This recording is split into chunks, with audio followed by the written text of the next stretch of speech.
Hi, it's good to be here. By the way, I loved the previous performers. It's really a wild and wacky mix. I'm really happy to be out in Jersey. But actually, we took a cab here. We couldn't catch one of those buses, so we came by cab.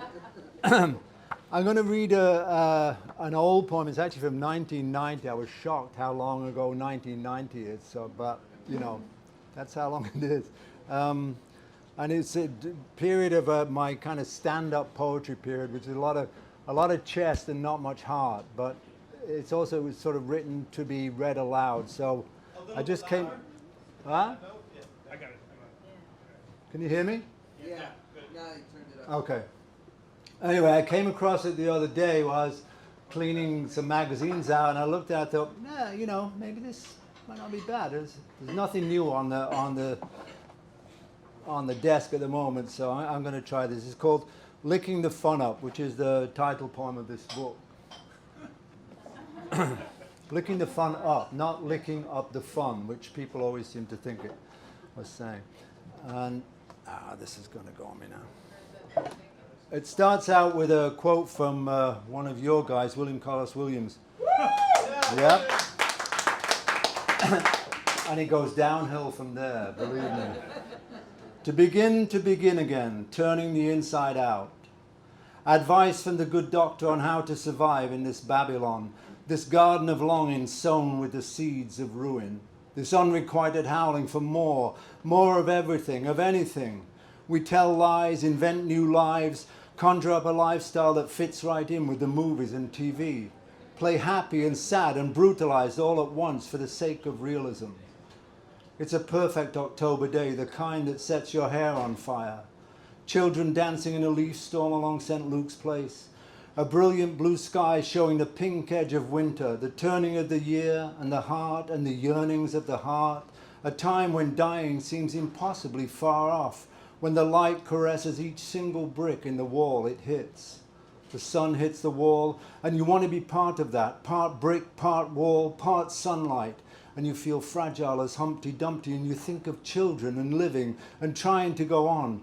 But the sky changes and the season changes, and now you decline as gracefully as you can the offers of the beggars and the window washers who fill the streets, and the heat that pours down like liquid Drano from a sky the color of a rotten peach. Ignore the mayhem reported daily on the so-called news. Terminal cases in body bags, sacks of meat heading for the morgue, essential fluids seeping into the linoleum of fifth-floor walk-ups and welfare hotels, distant horrors in other boroughs, chubby losers wearing wires to snare their brothers, politicians committing suicide in their suburban kitchens, secretaries abducted from shopping malls who later turn up dead in heavily wooded areas and their cars traced to a motel in Florida where the suspect takes the Fifth or the Carmen Miranda. You have the right to remain silent, and since you did it, you might as well remain silent. All these dreary stories relayed to you by failed comedians and amateur actors who can barely read a teleprompter. It makes you so weary. Nothing but blood and heat and guns and dying. You need gloves for your nerves just to walk out the door. So why worry about the dollar plunging like a diver, like a hawk on a vole? No, not like a hawk. A hawk has elegance, beauty, dignity. It has a purpose and a need, a reality that the Dow Jones pork belly futures will never have. And I wish I could figure the difference between our magazine lives and the life of a hawk, or the difference between a hawk and a handgun. We're neck deep in a world of plastic. It's a sinking feeling, a Poland state of mind.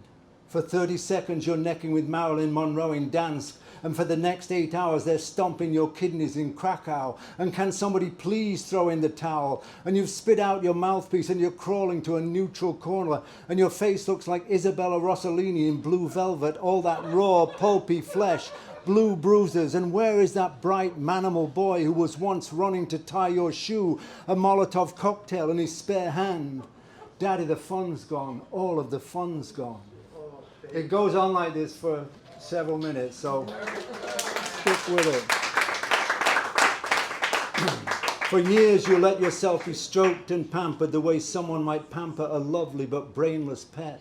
But now you don't spend much time in the mirror anymore. You're growing ragged around the edges, mangy, your entire corpus in total disrepair. And those who stroked you then are in the market for a shotgun today. And you can understand that, but still you want to get back. You want to be pure again. Mend the shredded nets of your spirit catcher. Absolve yourself somehow of all the medical waste you've snorted and smoked and eaten and otherwise crammed into the shaky vessel that carries you around, the wheezing envelope of flesh that totters daily closer to the edge.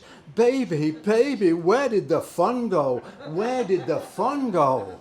It all happened so fast. 1 minute you were sliding on greased lightning, moving right along, grinning blindly into the camera, and then suddenly you ground to a halt. You were ground up in tiny particles and laid along a mirror, and when the mirror was empty, you licked the snot from her nose, and then you drank her piss, pretending to impress her with your Aztec priest routines, but really to get high from the residue. Yes. You were a haiku man in those days. You liked it short and tight, and now years later you flip through your Kodachromes trying to figure out which sullen beauty put her disease in you. It's too late to be pure. You're swaying slightly now and praying, a man on his knees in front of some terrible news, and you want to get a handle on it because you can't handle it. You never learned. You didn't try. You gave up on the second lesson. You weren't interested. You didn't care. You forgot about it, canned it, blinked and looked away, looked and moved on. You underestimated the shelf life of a sex maniac, and when things got tough, you whined and lay down like some sick barnyard animal. You are one skinned monkey, and you stopped no show. Your aura disappeared along with your memory down those raw dawn streets. You couldn't even recall that her eyes were blue and how they moved you.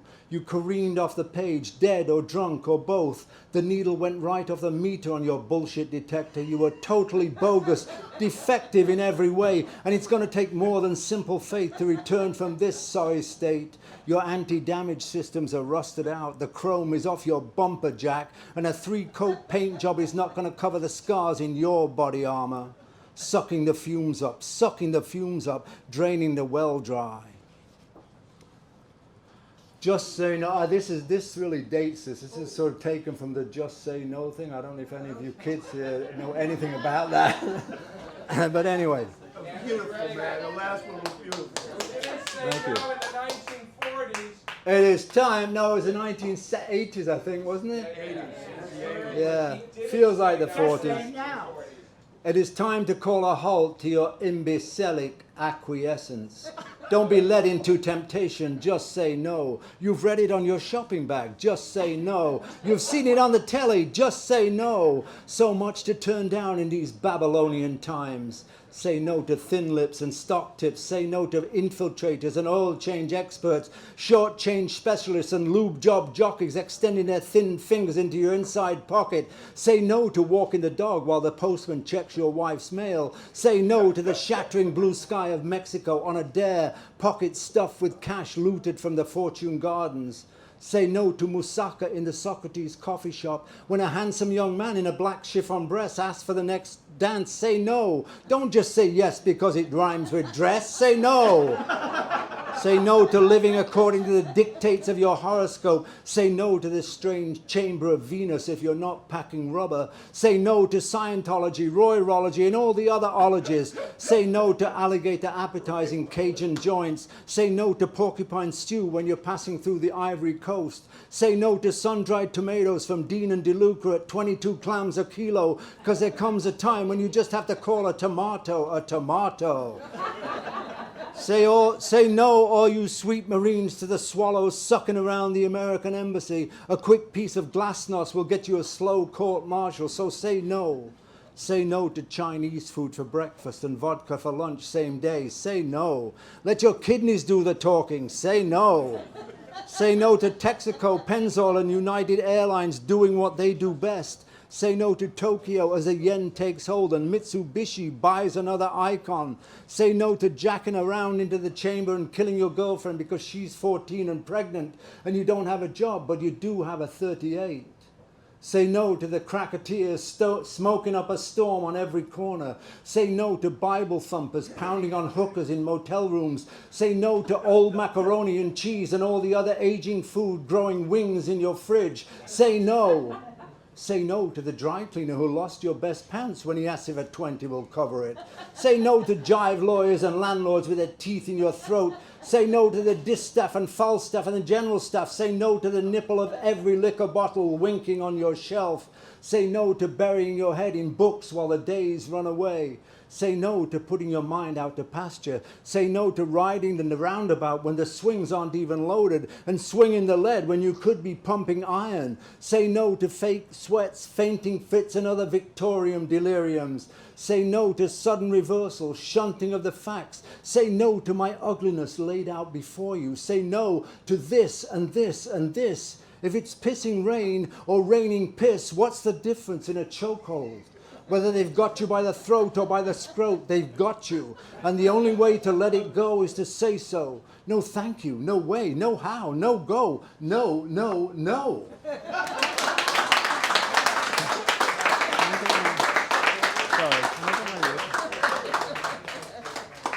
See, that holds up still, right? Okay, we're almost done. Yeah. Out of Africa. This is still, it's all the same tone. This is sort of one long poem. So, out of Africa. The simple ways of the Maasai, drinking bull's blood, hunting lion with a spear, copulating with nubile maidens, how peaceful they seem in contrast to your nickel and dime problems and the solutions offered by your very close friends. Your throat is raw from screaming and they suggest a low-tar cigarette. Your eyes bleed and they give you the name of some cut-rate optician. Your head falls off and they pass you the crazy glue. Your sperm count drops to 3/200 and they advise you to substitute egg whites.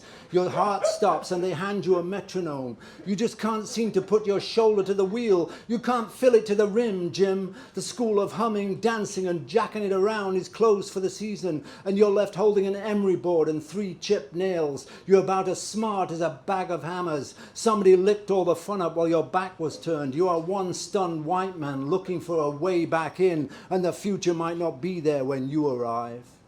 Whoa.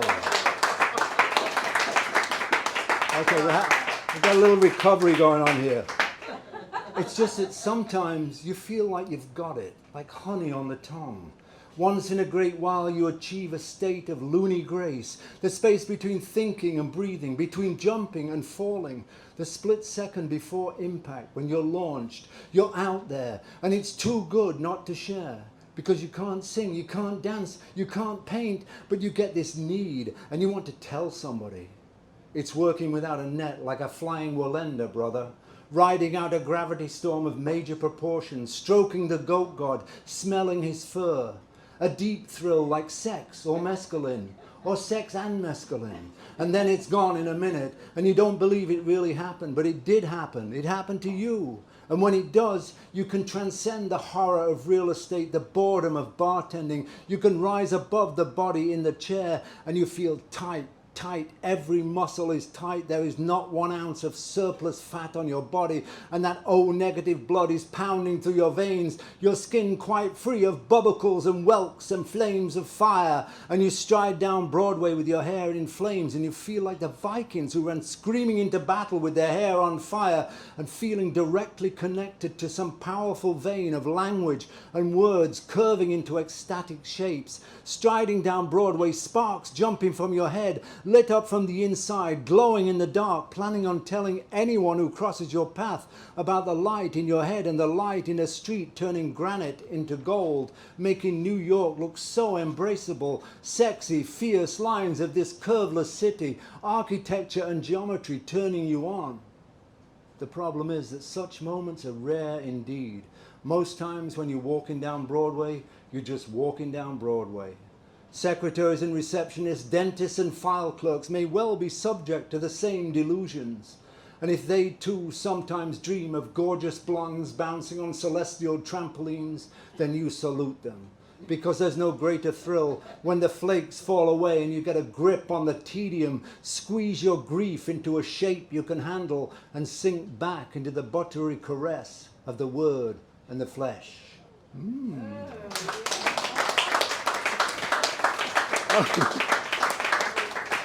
There's quite a bit more. Shall I continue? Yes. I think I'll zip that. Okay. But you may find yourself on the edge of some land you are glad to be standing on. Dawn coming up and a fierce rhythm filling your sails. The hammered steel lure flashes in the light as it arches out into the rip where the fish are feeding, and you feel a growing bliss as the hook takes hold, and when the struggle is over and the creature lies glistening at your feet, it is, you think, quote, as lovely a thing as the gods have made. Fish are simple creatures. Their hearts have only two chambers, flaky derringers in a submarine world, but they are beautiful in their ferocity and their tenaciousness of life. And when you turn the fish back into the ocean and return to face the fact that this is a man's world and you are under it instead of in it, you're down there where the fish are, but you lack their elegant apparatus. You need to breathe in and breathe out, suck up the tiny pockets of air, drift slowly to the surface where the sky waits, pure azure, waking with promise. Grip the sky hook and ride it across a heaven of your own imagining, where the air tastes like atomized clearasil. Sharp, brilliant colors explode behind the eyes. Everything crisp as a poppadom, a new treasury bill. Watch the full moon rising through mist as the afternoon fades. A flight of geese preceding it, making a Japanese poem. You've reached the end of the road of excess, and the palace of wisdom has long since been demolished. But the ocean's pre-Cambrian rhythms will hose you down if you really do want to be pure, if you want to be something more than a punch-drunk liver whipper whose bedshits reek of the toxins leaking from your valves. Yes, I'm talking about you. Your sweat was once a famous aphrodisiac, and now you stink like any other chemical plant. Your poison seeping into the general population, alarming shoppers in the pharmacy where you've gone looking for some ozone-busting deodorant to cut the rank impurity. Oh, Daddy, you are in terrible shape. So shake it, kick that habit, rip it up, put all your tired shit in the shredder and turn it loose. Take up a fighting stance against the moon and all those retrograde planets that are turning your mind to mush and maggot food. You need some rhythm to carry you back or punt you onward, a spherical melody that will click in the brain, some cluster of sounds, a sequence, a plan, a man, a plan, a canal, Panama, a voice in the wilderness humming a brand new tune, a modern sound banging like a gong, because you can't but you must go on. You must study the intricate threads of a spider's web, inhale the formal odor of a rose bush, polish the shiny lanterns of a new red rover beaming signals to Jupiter. Jump to the subcutaneous bebop of slangy tramps. Observe the motion of the snowy bat stirring by radar toward a clotted mass of insects. Back to the lab, doctor, back to the lab. The gloss cracking on the china, the way your picture window shatters into new patterns, into a roadmap you can follow, on feet of rhythm, on fleet feet and fresh tunes, spring-loaded. They go in deeper than a gravity knife, spearing the ears of innocent bystanders as your red wagon blitzes along the highway, spraying a hot load of raw music, luscious rivers of sound that tear a hole in the oncoming traffic and send campers careening over cliffs in your wake. A sensual combination of rending metal and burning gasoline filling your eager nostrils, and your drummer, because you must have a drummer, your drummer hooks into thunder and cooks up a gravity storm that tears the mind from its mooring, and you are bent into shape, or at least a better shape than the shape you're in. Power spasms jolting the sleepy beast, semiconductors pouring on the overload, pure electricity swelling the cables till a godless bloody howling fills the air, and in the studio of broken records we discover you on all fours, barking into the mic like a Doberman recovering from a coronary. One Babylonian under a groove, at last you blast into the top 5.